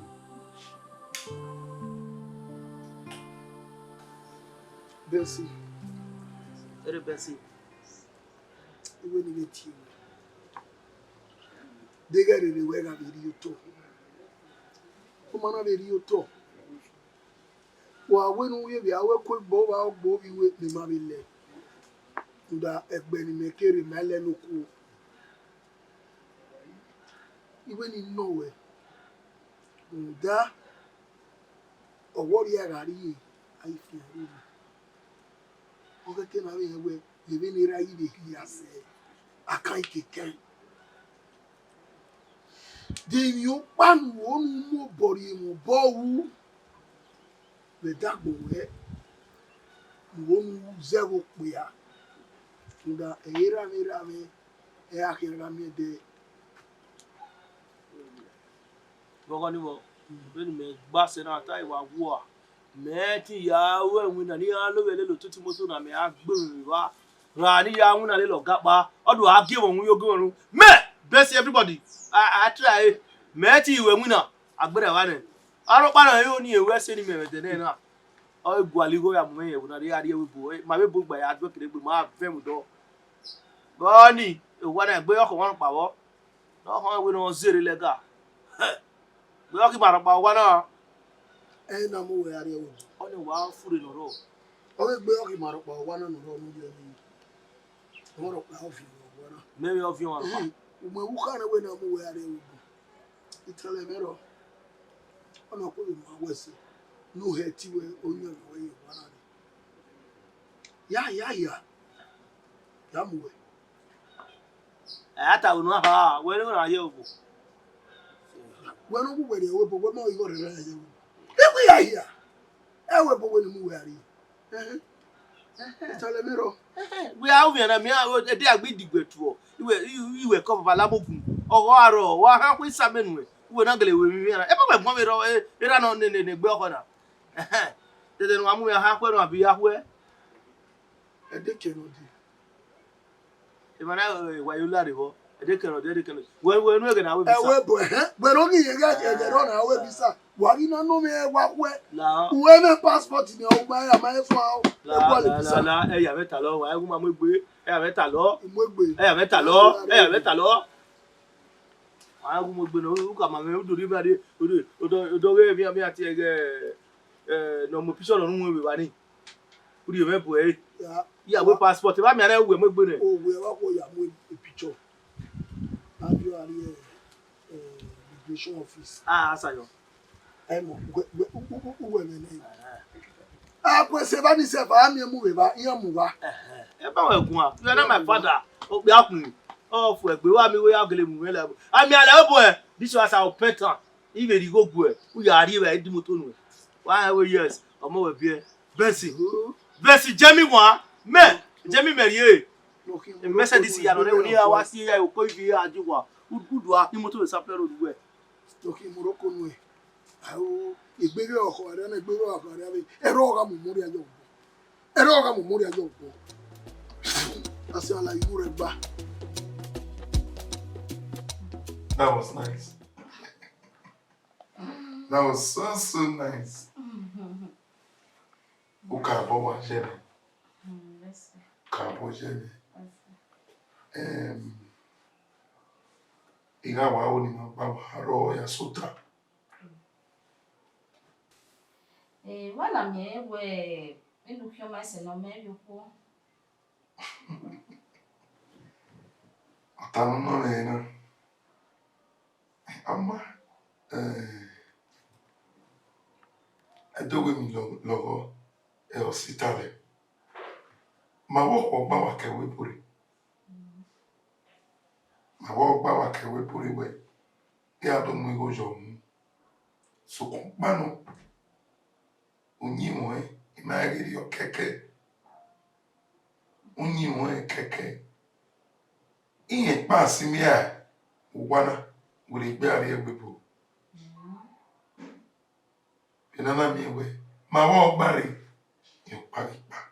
Ogi on na mo egbe amari tuwe. O wa khiri egbe ya wa nyo yi na mi egbe. Tommy ni on ni gwalo woni married with marriage. Ni make na ya kwani ne gbo. Ye no saba na we ye ko ye video. Ana to ba kun ye. So kon ano enu weji. Me bege ine. Igbuwe. Enu ya gun ke unyi mi wewe. Okuni aya mi. E olu ye ke. Benege na pepe.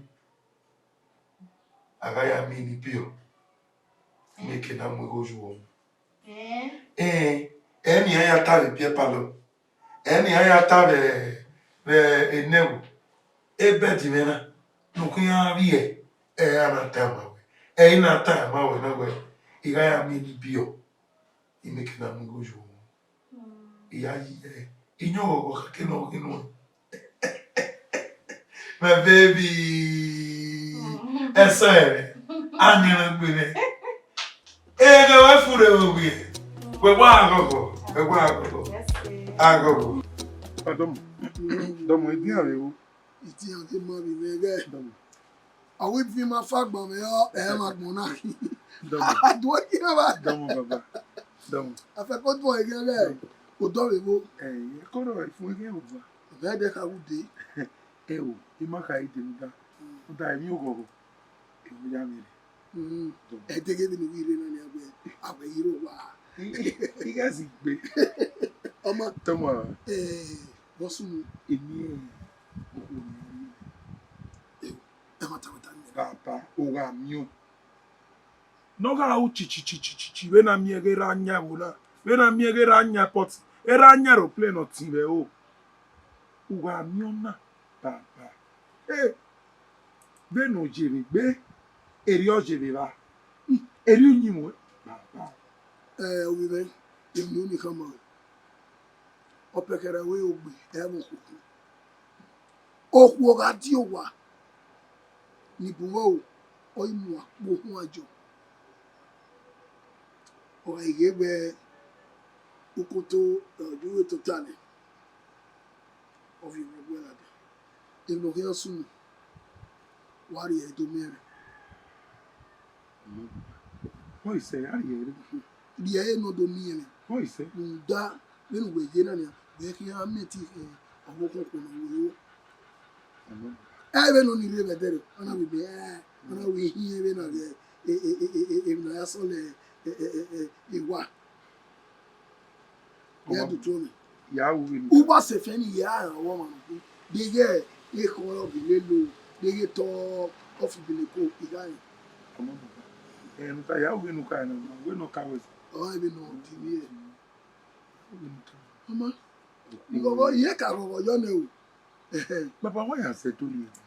Oh why you me? Iwo wo we o se be ri ogbe oye wo pekere. O pekere o ga ri si e bo toni. Oyi sa ko gbegbe.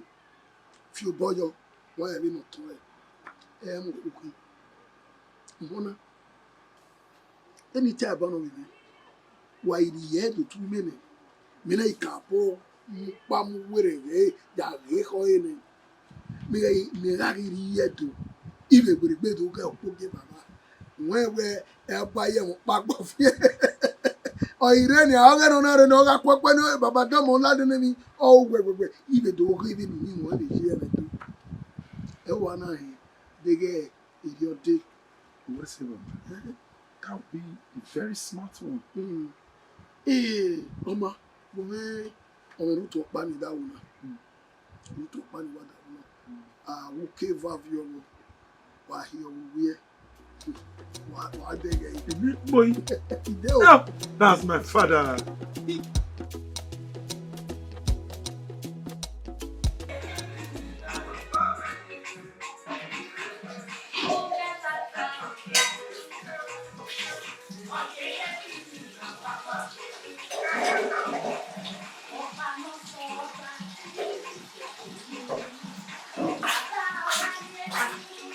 Yes, sir. Yeah, for my I saw a big Aoka. Osi master. So sa ko wa ko pa. Ko ni so we ni ota na. De tu ni tu pa ma. O we ma na mi ni je be so now ya ni dai a ko me de dai na ken wa ai wa na ni. So you want to say we? Ni dai ra be be kin na so we kan ti ale be me kan ai na. Ni ai mu ni lu wa so we ba be re be ko ri ya wa le. So ya ku ni na we no. O pa. Masa we play we. Awo ga we hi. So you na ni ale ba wa ai o no. O ko we ko ale ba me se wa ga ya me ya mi mo. Everybody go pass to ya go no ro ya gbe won all ya you are pay with your full money but you only have money ya dey dey everybody all ya you are pay with but you only have dey dey na ko ya kan wa ai ya dey dey me na Ko ba le ni ma do ai. Zere ya wo ka. Ta lu lo ka. Ba ja ni o ni ha. O se eri me we ya. Tao, we wa se. We ka lo ta ni. We wa se ni ba ke na so. Do ya po. Ku ba ko ga o. We wa ni ya. Wo ya ni ya. Ya se le ku. Eva. Kau bawa banyak. Ya berdiri se kau. Se le ku.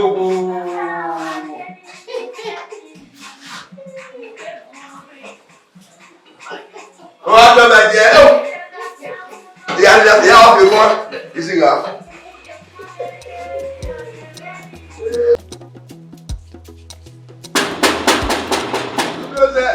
Abáde ti yàn wọ́ o.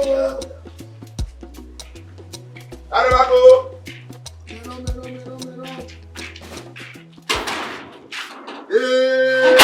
Ọmọ mi. Samuyi. Orúkọ ẹni wọ́n fún wa. Samuyi. Ẹ̀dùn pàpẹ́. Bọ́ọ̀mẹ̀. Ẹ̀mẹ̀ yẹn mú nà. Samuyi. Samuyi. Ẹ̀dùn pàpẹ́. Yẹ́mẹ̀. Ìyẹ́ yìí rẹ̀ ògùn wa. Samuyi. Bọ́ọ̀mẹ̀. Ìyàwó wọn bọ̀ kẹ́ni wù yàwó wọn náà. Mè. Mẹ́rin ẹlẹ́mẹ̀ tó kí ẹ̀rọ. Ẹni ohun mẹ́rin. Samuyi. Ẹ̀dùn pàpẹ́. Ṣé wọ́n yẹra pọ̀? Tọ́lọ́ kẹ́kẹ́ yìí lọ́wọ́. Tó ẹ̀jẹ̀ ìrákò náà Samuyi. Wàá wò kí á má yẹ wù yẹra pọ̀ Samuyi ẹ̀dùn pàpẹ́. Osamuyi, I shout it right. Pastor akọ́tẹ̀rẹ̀ là ọ̀sẹ̀ lọ́nà. Kudo ma. Iyabo. Samuyi. Àjọwàpọ̀nà mi àyè màkàwé mi àgbèrègbèrè yàwé mi náà kàn wẹ̀. Iyo ni mi ẹsẹ̀ kàn mú wẹ̀wẹ̀ mi náà máa yí ní ègbè dáná wẹ̀ wà á gbọ́ sí ìhùn dání. Àmọ́ ọ̀gá wò kọ́ Samuyi Ẹ ẹ̀dùn wọ́n pàpẹ́. náà wọ́n wà tó ìgbé náà. Wọ́n á ká ẹ̀ gbéjà. Master, ọgbọ́n mi nọ. Mama ọgbà wà nígbà ọgbà yẹn sukùl rẹ̀ ló pé Lẹ́nu tana. bàkà máa bá yẹn dé gbogbo. Babaláró Ẹ kan o náà. ọ̀nà ẹ̀ là ó wà mí. Ìra yẹn nà your biological father. Ẹ̀rọ náà wà gbogbo ọ̀ Samuyi. You said what? Erime. Mi ò gbèsè ibi náà. Yes. Gbèsè ibi. Ìra yẹn nà. Erame. Ìwé rúwẹ̀ nà ìwé Samuyi. Ẹsẹ̀ ibi. Ọ̀rẹ́ wà. Ara wa ìrìn àmì ìtàdé sí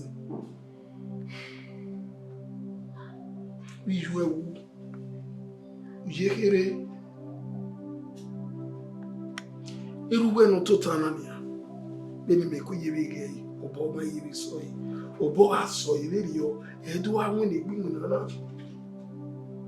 ọ̀bọ̀ máa ṣe rà yìí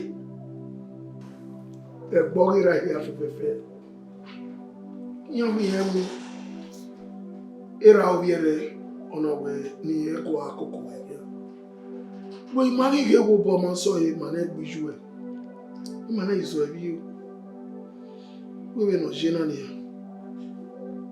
ma na gbiju ni ma iwu we nda we gbiju gi o si gi no gi no ga je no te de ka we e de na we ado aje we ni Hero. Onise. Uba se fena. Jami ome. Onise. Aye fenu fiana. Ana kina aye vedo. To di mewe ama egbe. Go me bi no je. Iruwe. Oridu awun na leluwe. Marina, veno viere viaje vegani manek bena visi owe na veja mioi. Zeva woman no via ni woman no Maria no. Tego Maria nego sukma o no mani egbi mafua etedeme dega no o no mera na wa. Mari so wa no gaje aware of yemi. Wori rienia mi tiens so una nea no me backbone le lianga ia madam ya maropa ma ya rowe do pa igna ko yuto orazo bi eti me ba o wa ke ti me ni do gbagbe un ego mo wa no kisi una ke ya Johnny awa yen meji no era eno mini kata mawasi Agbo. What's up, Agbo? Si Bob. The Bob Agbo, no lega. What's it, Mama? Any man, I will not let him make it.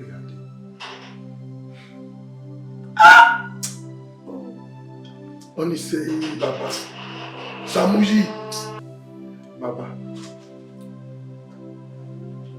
Imi eweti e Baba. Osalobo awesi we. Ima yo baba mwe luke muna nile. Baba kabo mo wewe. Una kuhemiera wewe tenena. Uwese. Meme tebe mwegbe wite. Eri megwe nerowa. Ima era megwe nerowa.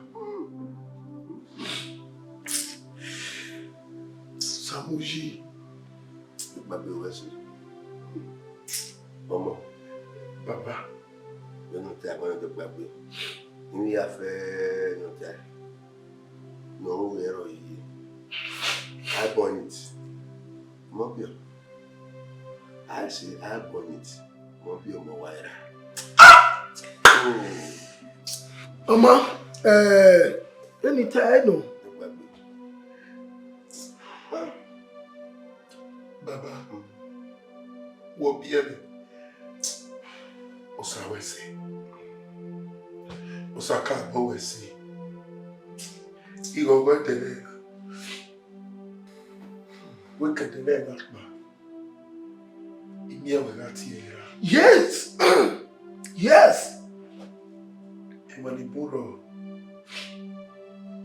he buy he a kaya. He na here gwana. So kumbano, Osawesi.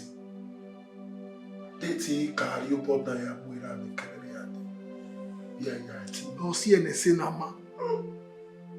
Ese no se enese na ma ni we koma no mie o mwina le luwe o mwina le le jo besi da mwe no ede na we ero. Ni gogo yiwo we eni mana beria ori pe ma tona do pe ma na ni. Ona e kina ye video we kiawa.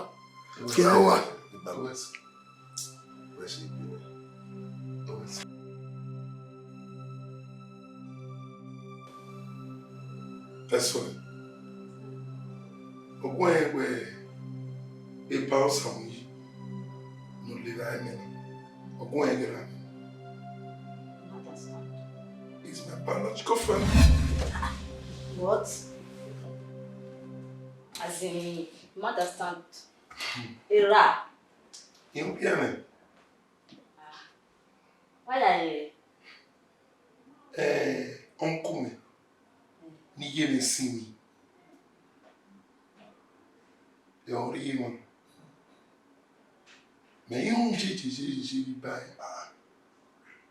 me ya latin. Also no me ge uncle me o teaching. E pa wa iya be pa Samuyi. Iya pa tu egbe iya wa gogo ya dedegbe. Me we. E pa wo sunu. We ba Osamuyi we yen on teaching we orun yin me na we ne o teaching me la re ma teaching me yo boss me ke awera me e pa Samuyi Yeah.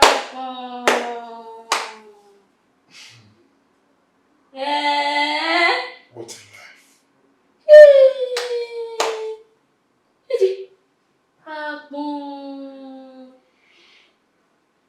Agbe mo bo, agbe mo we.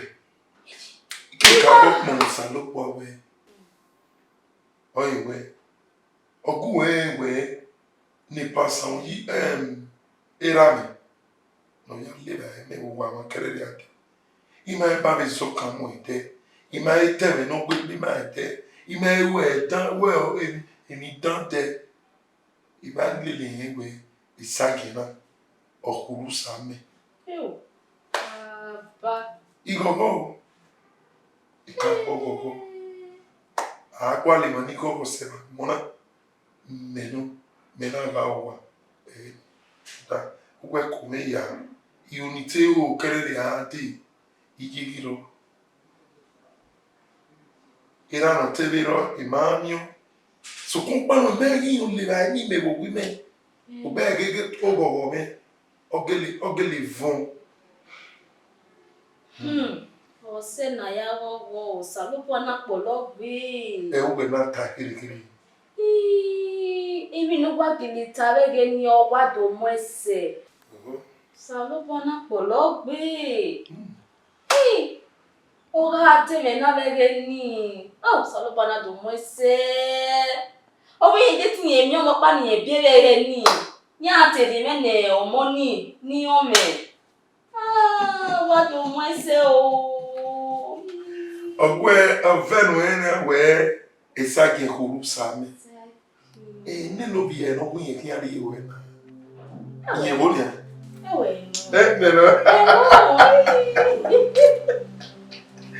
My baby girl. I'm so glad. In fact, I'm fulfilled. On est dans un tas où la main de Nakase, or Roman. Beggy.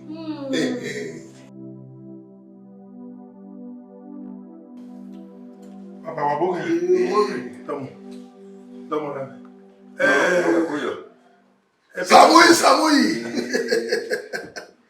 Papa. Marriage. Now making a bit of here. Na egbijemi. When I erime. And mama suwani ni. Making us abo pa. Mami oga egbijemi nro. Otubo wan do ni. That one waiting. Otubo. Let me more here. What book women? And you're going to go marina. Oh, pẹ̀lú keti e ni oko ni. Baba. You met it to me. Egbewe. Jono. Weri me. Mi kena Ìlọrin. Na weno. No like. Oh, you wo. Wota. Me ka me gbe ne we erebo ya o ka du go. Àwọn ni afẹ́fọ́ ni. Na ìgbà ko de no kan. You need me ba Mr. Osamuyi. Ma lele sorry no.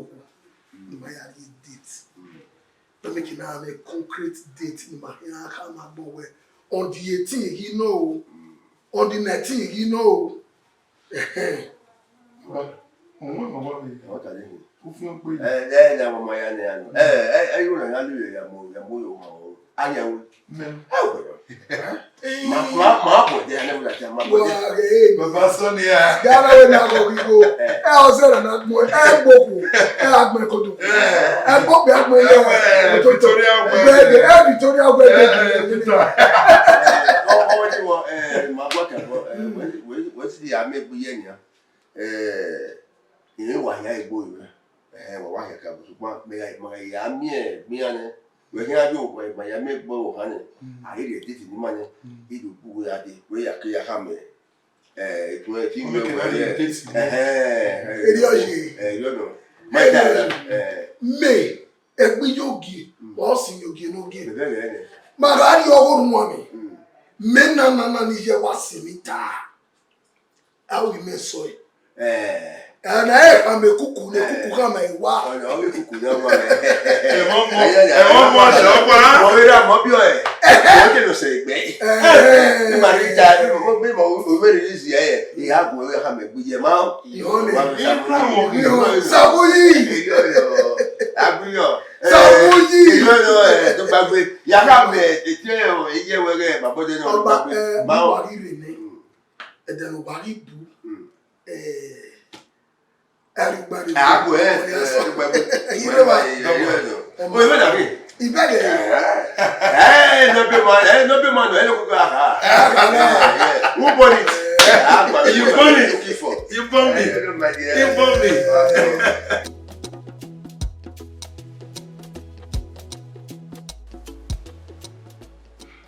About where here? Our passport in the Nedi Nagawa. How I come when you hear Ira Egune. We are calling me Pania. We Maruwa. Where you are swimming a visa now. In your panel, expressing a mueji. Where a na do me away. Arrive with visa and visa la dia ou arrive go along. On doit de nous c'est ko. O we de boy wa. Ah. We no ye de gbe. O we e ticket we ji. The ticket we now around the 28. We say we can buy marry the 28. Buy the 27. Walk in ya we gbe de gbe. Iko. Bessie. There are ma kon mani an Robert Odafe. Ai kon ma ri pe orobi bi egbe. Degi yana riga gwalo we nu adie ko imana ibe mi o pe de aba eri robi me nda aekenu joni ya iwo wo we ni iwo solobo ni beni mege ebe no teme ya gun egun ke be na fi zo lo pa o gan riga re na Jesus Baba we si ogo ni we ta ko be den we ya we passport ni me ipa ware igele bege we o ma ri bai ma ware yoko ba ye wa no no river we me here you put me me awesi ni na go you have here ko de ni ma ni redo gbo na ya we o we la we bo no river we wa ri wo kiri ni o taraba ni ya gbe to gbe ko to ara de no ai ti o gi ati ni ni ati ni ya ri ho nu ni wa ati oyaja wa de baba okay we ya igbeto kile agbo we se baba mi na gbo ama we gbe baba era eukin era no ne gbe eukin o me to me me ne gbe o ma no ne gbe agbo ere duna era me era besi we amoso di moto no gbere besi yo me se dis ya no je mi ya sie ya di wa amo oji gbo awa no ni la ko se no ni la ko se wa na ogwe no